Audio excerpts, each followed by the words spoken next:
Alors, chapitre 6, le temps de travail. On va déjà commencer par la durée du travail.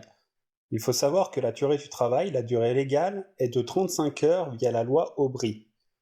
La durée maximum est de 48 heures ou 44 heures sur 12 semaines consécutives, en sachant que les accords et conventions collectives peuvent amener à 46 heures au lieu de 44 heures.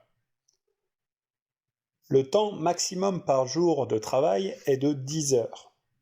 Il faut qu'il y ait un temps de repos toutes les 6 heures. Une pause minimale entre deux journées est de 11 heures.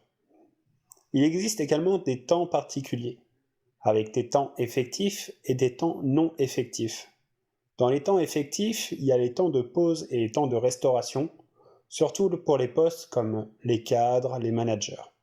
Les temps non effectifs, en principe, sont le temps d'habillage ou déshabillage, où il peut y avoir des clauses, des temps de déplacement professionnel, les temps d'équivalence dans tout ce qui est hôtellerie, les temps d'astreinte, sauf en action avec un délai de prévenance de 15 jours. Donc quand on est appelé, quand on est en temps d'astreinte, là c'est un temps effectif. Ça se forme sous deux compensations, la compensation financière ou la compensation sous forme de repos. Concernant les heures supplémentaires, c'est un maximum de 220 heures par an. On peut en demander plus, mais il faut l'accord de l'inspecteur du travail. Et si nous sommes dans une situation de modulation des horaires, les heures supplémentaires sont de 130 heures maximum, avec une augmentation possible avec l'ACC. Pour la rémunération des heures supplémentaires, nous avons 125% les 8 premières heures, ou 10% si avec un accord ou une convention collective. Et après ces 8 premières heures, on passe à 150% pour les suivantes. Il est possible, bien évidemment, de ne pas avoir une compensation financière, mais une compensation sous forme de repos compensateur. Lors du dépassement du contingent d'heures supplémentaires, le repos est obligatoire de 50% dans les entreprises de moins de 20 salariés. Et quand on dépasse ce contingent, et qu'on est à plus de 20 salariés, le repos obligatoire est de 100%. Et ce repos doit être pris dans un délai de 2 mois. Il existe également les salariés au forfait. Et là, on n'est plus dans les termes de la durée légale et tout. Déjà, il faut savoir que c'est en écrit obligatoire.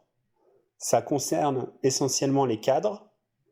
Et là, on parle de jours. Il faut qu'il y ait un maximum de 218 jours max de travail par an. 235 jours max avec un accord professionnel. Pour l'aménagement du temps de travail, il y a les cycles de travail, où c'est une durée de 8 à 12 semaines, et là, les heures supplémentaires rémunérées lorsque la durée moyenne calculée sur le cycle est supérieure à 35 heures.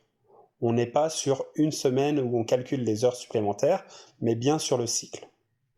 Pour la modulation, comme on a vu pour les 130 heures, ça permet la flexibilité, avec un plafond de 1607 heures maximum, ou bien sûr les accords et conventions collectives, dans ce cas-là, permettent de réduire ce contingent de plafond.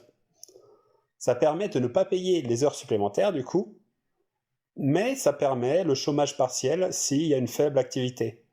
C'est surtout dans les activités de montagne, où là on joue sur la saison. Il faut savoir aussi que le délai de prévenance est de 7 jours ouvrés. Il existe les comptes épargne-temps. Alors qu'est-ce que c'est? Ça a été créé par tout ce qui est ACC, et ça permet de rémunérer, permet la rémunération à la place des congés, ou de financer un passage à temps partiel, ou accéder à une formation, ou financer une cessation d'activité.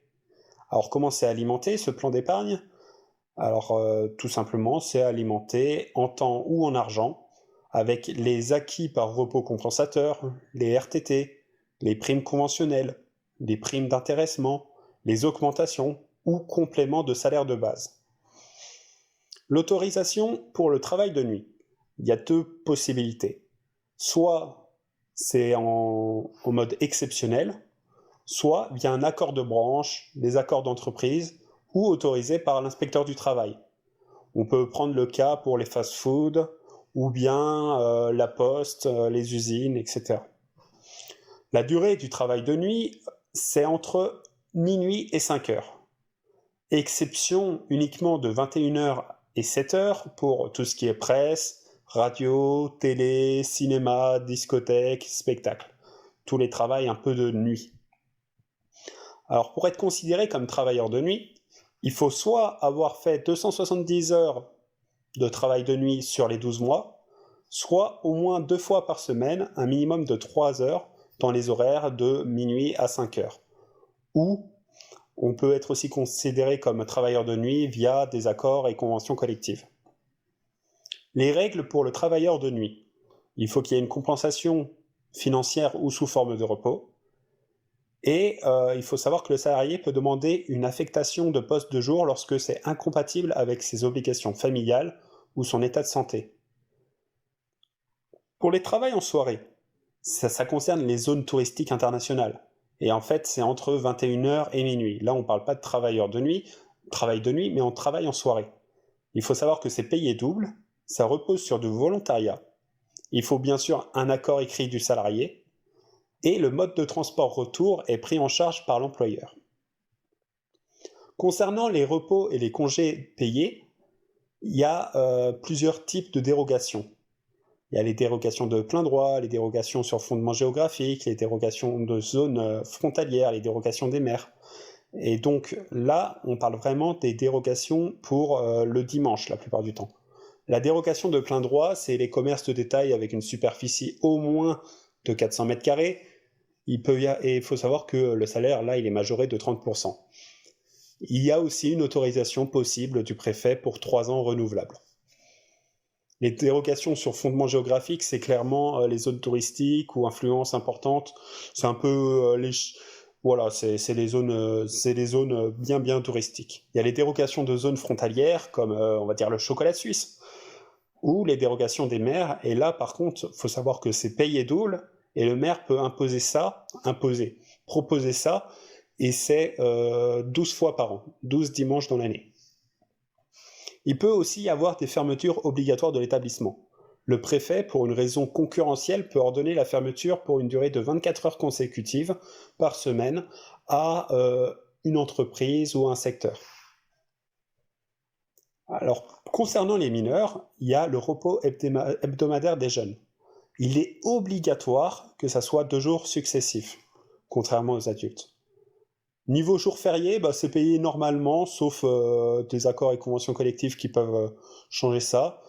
Et c'est payé aussi si l'ancienneté est de 3 mois, sauf accords et conventions collectives, et les ponts ne sont pas du tout obligatoires.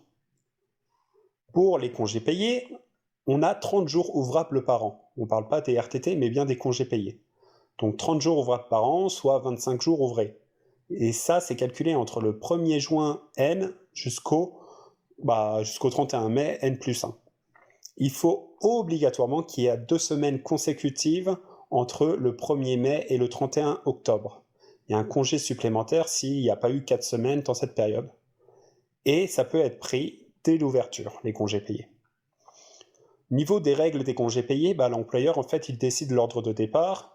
Le salarié est informé minimum 1 mois avant, et tout simplement, ça ne peut plus être modifié 1 mois avant le congé payé. L'employeur peut aussi décider de fermer le site, mais il doit informer le CSE. Concernant la rémunération des congés payés, c'est calculé soit sur la base du 10e de la rémunération totale perçue, ou calculé sur la base de la rémunération qu'il aurait dû percevoir. Il y a des rattrapages qui sont effectués à la fin des 5 semaines. Alors maintenant, on va parler des situations particulières, c'est-à-dire que quand on est malade pendant le congé, c'est dommage. Si on est malade avant, le congé est reporté, et il faut savoir que les congés payés et les préavis ne peuvent pas se confondre.